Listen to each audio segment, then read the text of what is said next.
প্রথম দফায় 5 দিনের রিমান্ড শেষে বুধবার দুপুরে রাজধানীর বনশ্রীতে চাঞ্চল্যকর 2 শিশু হত্যা মামলার একমাত্র আসামি তাদের মা জেসমিনকে আদালতে হাজির করে গোয়েন্দা পুলিশ। পরে তাকে জিজ্ঞাসাবাদে আরও 10 দিনের রিমান্ড চেয়ে আবেদন করা হয়। জেসমিনের মানসিক অবস্থা ভালো না থাকায় রিমান্ড বাতিল চাওয়া হয় বলে জানান আসামি পক্ষের আইনজীবী। আগে ওনাকে একজন মানসিক রোগ বিশেষজ্ঞর দ্বারা চিকিৎসা করানো হোক, উনি মানসিকভাবে সুস্থ হয়ে আসুক, তদন্তের স্বার্থে ন্যায় বিচারের স্বার্থে যা যা প্রয়োজন উনি বলবেন।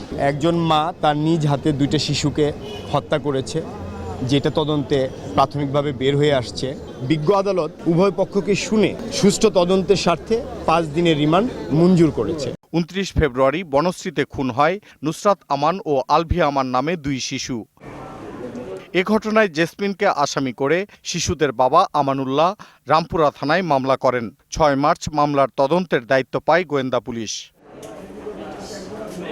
দীপু সারওয়ার, 21 টেলিভিশন, ঢাকা।